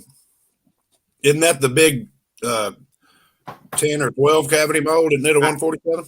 I think so. I think it is one of those. Either that or 8 cavity. So good gravy. Oh, it's at least 10. He said he can hardly hold it up once it's full. yeah, I probably about 4 months ago, I missed one on eBay. It hit my max, and it was like at 70-ish, maybe $80. It was an MP mode, and I wanted it because of the MP. It was either Accurate or MP. I think it was the MP mode, and it was all aluminum, and it was either a 6 or 8 cavity, and I think I might even went up to $100, but it went past that. It went probably, I think it sold for $150, and it was a used mold, but I was definitely interested because I want to say it was an 8 cavity. I was definitely interested in it because it was thick like the NOE as far as the material, but it was long like the Lee. And I think even the sprue cutter was just like the Lee. So I think it was an MP mode, if anybody's familiar in the side chat. Let's see who else is out there. Rebel says it's a 6.5 300 old Wildcat. And Lakeview Outdoors says, yes, the 6.5 300 is a Weatherby round. Okay. That's going to be in your 7mm mag, 300 Win Mag territory, but with a 6.5, the beast. And Uncle Jim is out there. He said that the 8 cavity would be the M&P mode. You can buy them new about the similar price. So I'm gonna look into that. Here's a compliment from Jared Bear Tactical. He said, just want to say thank you for the panel for answering the questions. No problem, Jared Bear. But we can't do this without the side chat. So a lot of those members out there help us, answering questions and throw out ideas. So we appreciate you being here. G23 says he really like to get into reloading. What I can tell you, and most people tell you, just start saving your stuff now. Start saving your brass. Start saving your friends' brass if they don't reload. As odd as it is, a lot of my buddies now that do not reload, who I grew up with, I tell them to save their brass. And I wouldn't mind trading them out with some factory ammo or even maybe some reloads that I really, really trust. I mean, I trust my reloading. Before all of this, I tried to get one of my buddy who works at a gun store. I tried to get him into reload, and he had his typical answer, which most people do. Man, you know what I pay for a box of 9mm? $7. I was like, okay, it's still a good skill to have. And he was one of the first ones that called me when everything went through the fan. He was like, hey man, I wish I would have got into reload. And I was like, yeah. So yeah, but for like 9mm, you still have to have everything to, because that's something normally, most guys will shoot in volume, and it's like, wow. Yeah. Well, at one time I was trying to get him to reload, and I said, man, you just buy your primers. I've got powder. I said, you just bring primers. I said, I even got bullets because I cast. So I was like, man, you can come over here, and I wanted to show him how easy it was, because a lot of people are intimidated or can be intimidated by the thought of creating little missiles that explode in your firearm. You know what I mean? That contain 40 psi, 40,000 right. psi. A lot of people are intimidated by that. I'll be a lie if I said I was not. I was, and I was very cautious about stuff. But he was like, man, I wish I would have did it. I was like, yeah, me too, man. You could have been buying primers. There was another question out there. Well, Lakeview Outdoors said to G. Penchner, it is the fastest 6.5 caliber, about that 6.5 300. Mm-hmm. Oh, yeah. I would say so. That'd be a missile. Yeah, you got a bullet sitting on top of a Saturn V rocket. Oh, yeah. The only 147s I've shot is either jacketed or plated or something I've ordered through American Reloading, but I have shot the Acme 147s, and I like a 147 grain bullet. Especially, let me tell you how I messed up at my USPSA match. If you ever get into it, never switch ammunitions halfway through the match. Because when I came on a steel round, I was like, you know what? I'm gonna switch. I'm finna switch to these 147s, and the trajectory, could be different compared to what I was shooting. I was like, damn, I am not hitting that piece of steel, and but I like the 147s because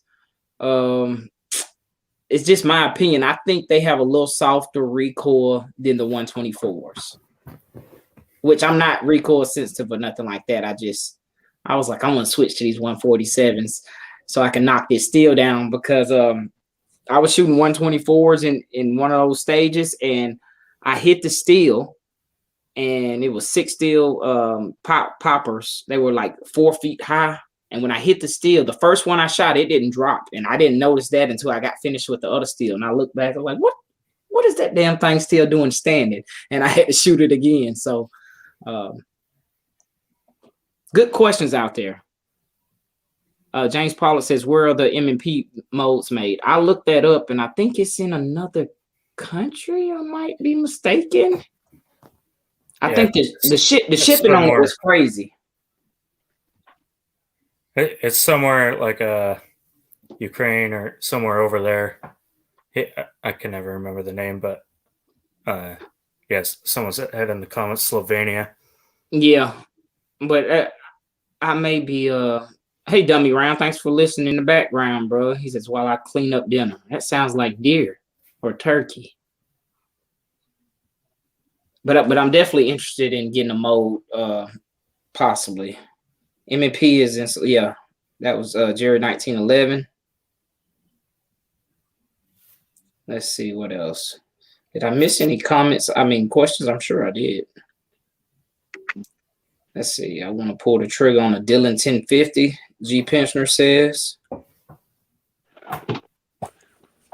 What's the 1050 going for now? Dillon wasn't known for really price gouging. I think they went up a little bit just because price of materials went up. I hadn't looked. That are these timers. Those are these. Those are these things. Show off. That's funny. Yeah, those. Yeah. Jeremy Gunslinger says, anybody have a Taurus 9mm? I found a bunch of them cheap. After my service with Taurus, with my revolver, don't care.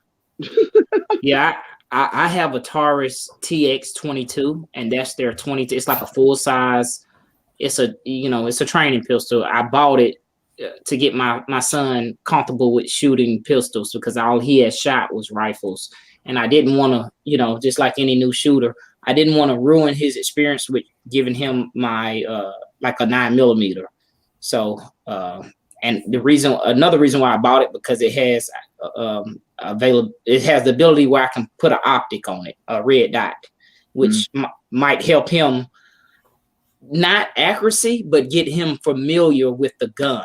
Because and that's backwards thinking to some people. A lot of people, how I was taught was use the iron sights, but I want to get him comfortable with using a pistol platform, and then we'll work on those sight alignment with iron sights later. He does semi okay on a rifle, but sometimes if we I got a buddy that's got a buddy who has some property like 60 acres in South Georgia somewhere, and we've been to their property, and I told him next time we go I'm gonna take some steel, because if you shoot steel, it's a lot funner than shooting paper. Even if you are a new shooter, it's just something that it does for you, because you can.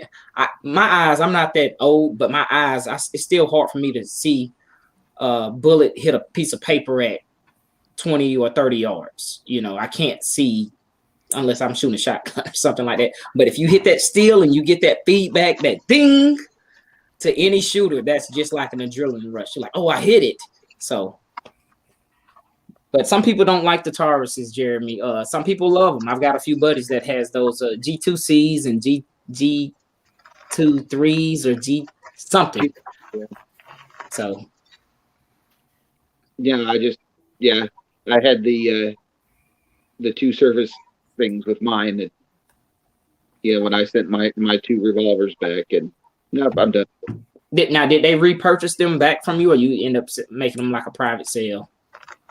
No, they my snubby I still have, but it had a mist machine cylinder. There was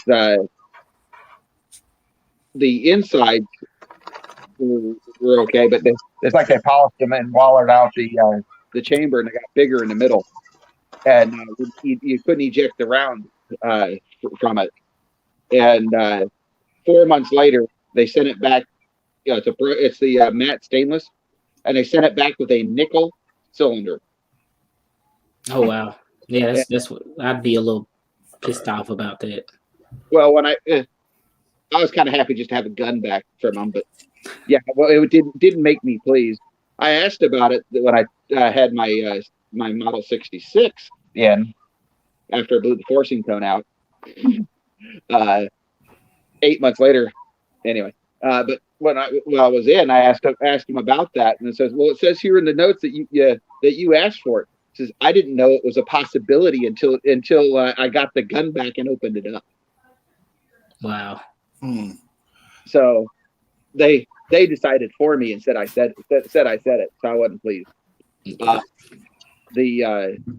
my 66, I blew out the forcing cone. After 4 months, they decided to replace it. 4 months after that, they gave me a what they call it, a 627 or something. It was their tracker, and it's like, I'm done. And I ended up selling that for an Encore. Pony _47 and good night, Ocean 374. Is anybody familiar with 777 shot shell primers? I think that's black powder primers. Yeah, that's a number I hadn't seen before. 777 is black powder substitute. Okay. So I would not knowing for sure, Pony, I'd say no, but I don't know for sure. There's the answer to that question, the 147 grain. Who asked that question? Papa's Place. Willie Bulletman has a Lyman 4 cavity 147 grain mold. That's right. His big one is 45. I knew it was 147. I just didn't know how many cavity it was. That's a nice mold. Yeah. I wonder how it shoots. Those the Taurus PT 101 that AR Guns is talking about. My dad has one of those, and it's I wouldn't say it's a high quality pistol, but for being a cheap pistol, it's better than some cheap pistols I've shot. I think Taurus is kind of hit or miss, and you either get a okay one or you get a bad one. I've got a snub nose Taurus 44 Magnum, and I like that thing. Yeah. Somebody I like that 777s are 209 primers. Okay. So just rebranded and put in a different box.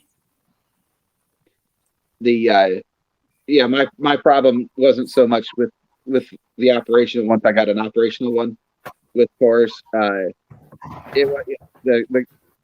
be honest, I was kind of surprised it lasted as long as it did. But the real problem is just if you have to get it serviced, it ain't there. Yeah, that's the problem. But as Rebel says, if you want a scope, get a Miata. I keep seeing that come up.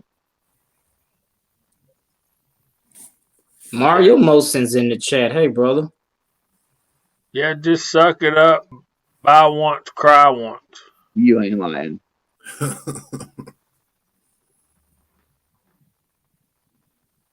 Because just think, guys, in about 6 more months, Uncle Joe going to send you some more dough. Yeah. I do kind of live by that. Me being an automotive tech, I've never been a fan of cheap tools, especially when I first got in the industry.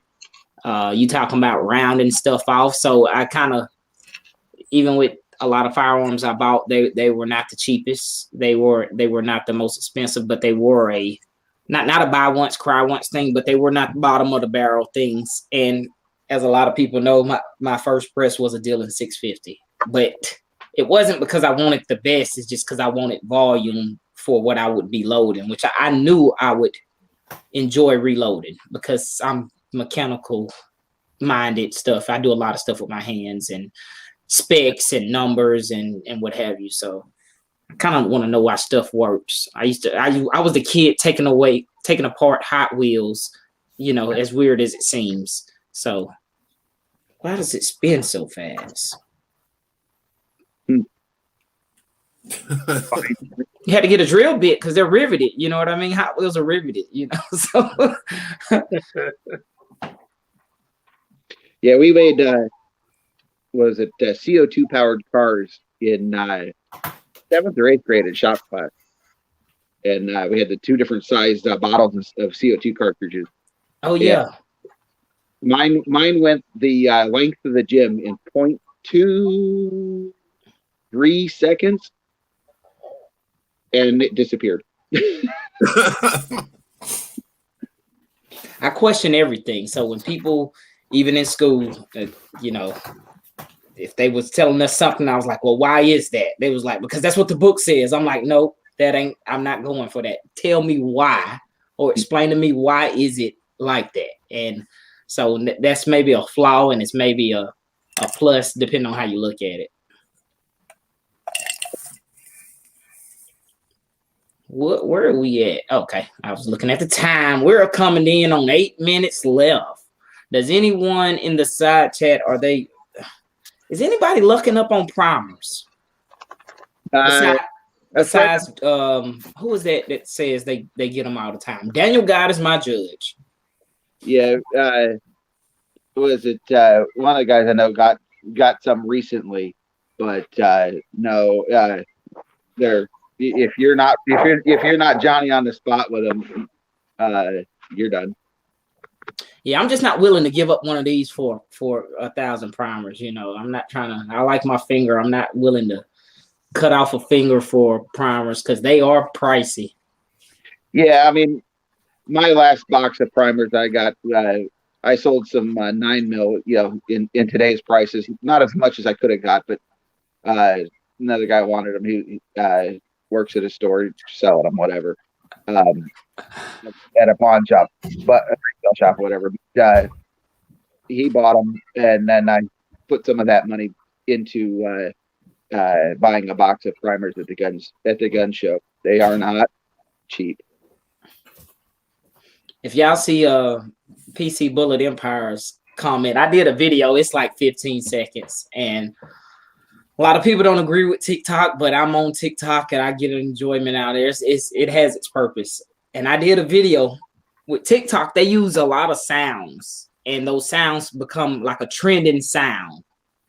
But I get these questions all the time from friends and on other social media sites and groups I'm in. They was like, since you reload your ammo, man, you should start like making your own ammo business and sell it, and I'm just like, I know people that's been in reloading longer than I have, and their primers is not even enough to sustain an ammo business, but I did like it's like a spoof or something. It's just a little joke.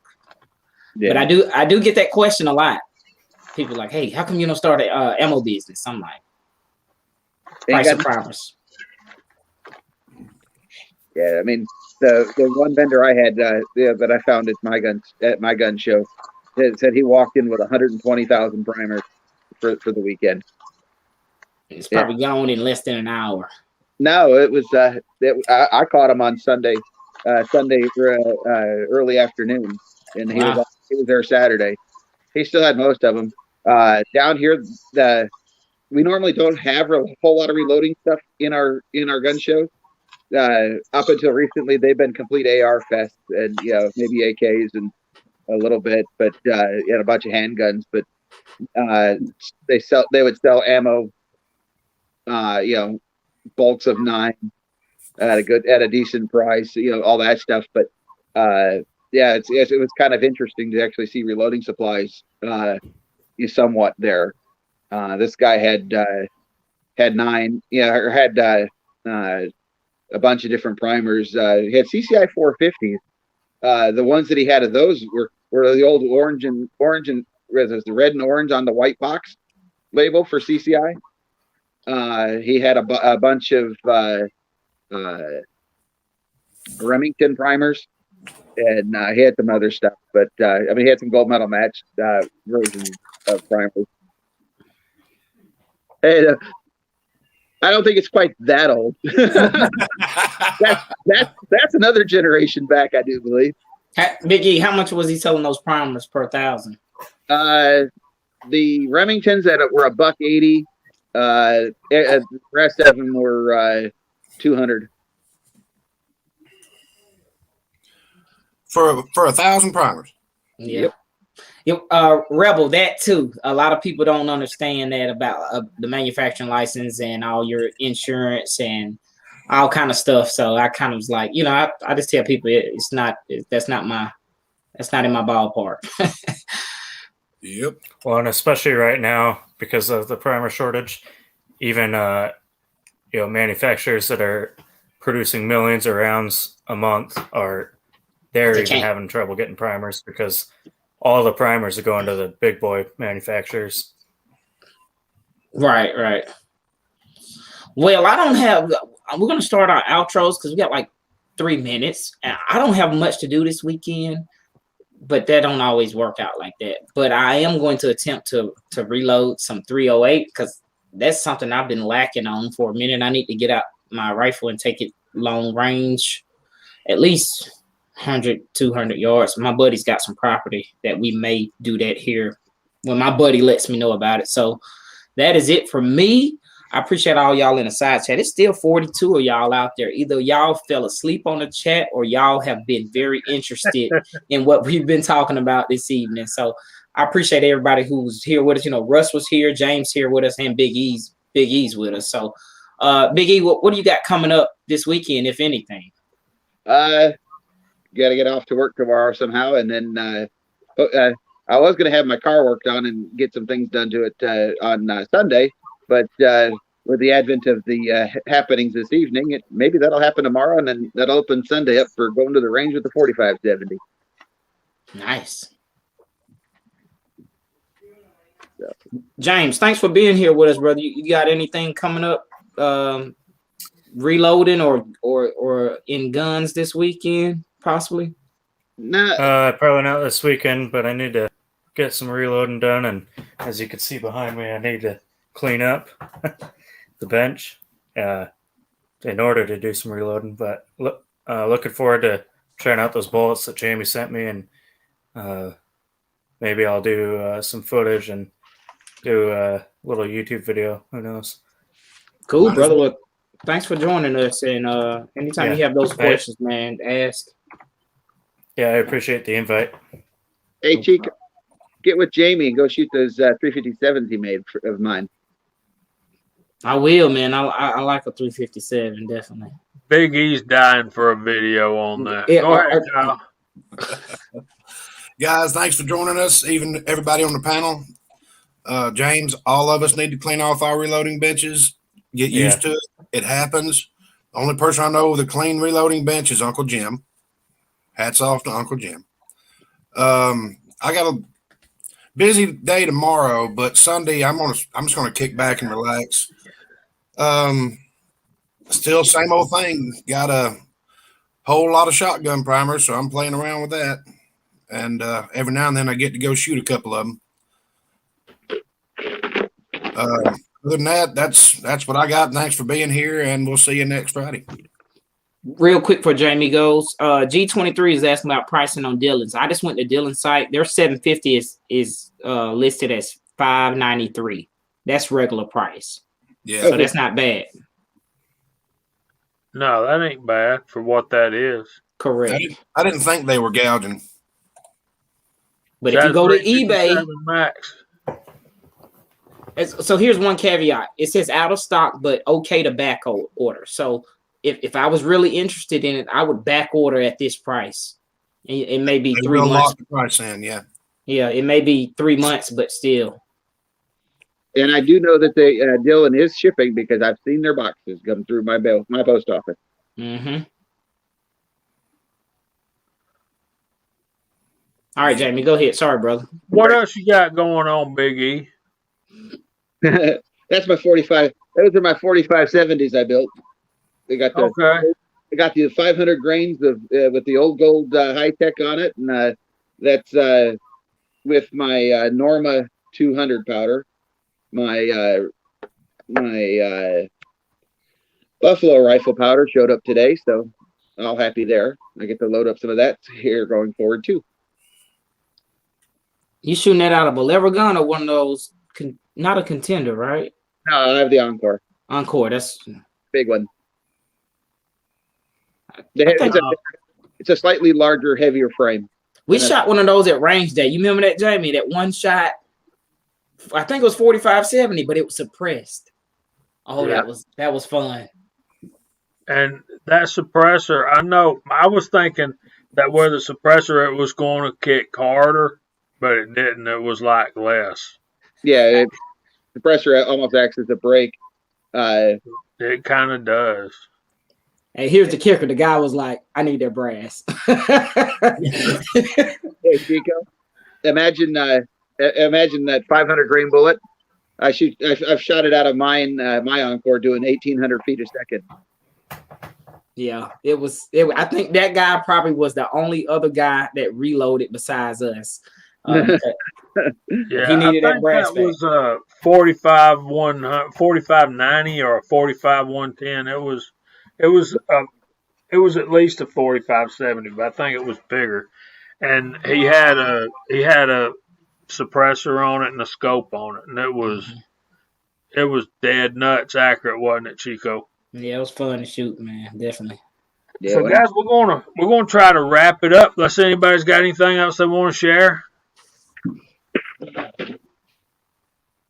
I guess not. So we're going to keep Uncle Jim in our prayers. I'm not feeling real good, guys. I'll just tell you the truth. I'm down a little bit. Chico, thanks for helping out when I had to take a break there for a minute. So no problem, brother. Guys, we appreciate all y'all coming in. I want to say a special thank you to Big E and James for coming on with us tonight and being our guest. That's what I need. That right there will make me feel so much better. So, all right, guys, y'all, remember, keep Uncle Jim in your prayers. We're going to, I'm probably going to go hang out over at Discord for a little bit. I'm going to send, I got a question for you, James. Don't jump off of here right when we get done. So, thanks, Jerry. I will. Uncle John's been lurking the whole night. See, Chico was right as always. So, Jamie, you want to tell them where you'll be at over in Discord? We'll be on just probably either general chat or old porch dogs. Old porch dogs, something like that, one or the other. So, yeah, if y'all want to continue the discussion, go on over there, and I'll be over there in a few minutes, hang out. And not for long, though, because I'm not feeling good tonight. So, y'all check out Uncle Jim tomorrow night if he's going to have a chat. If not, let me know, Uncle Jim. I'll help out any way I can. Then the Crazy Scotsman is foreign and domestic with him and Alan B. Pro on Sunday night. And Lord willing, we'll see y'all next Friday night at 8 o'clock. We hope the Lord blesses y'all all real good. See y'all next week. Night, everyone. Night.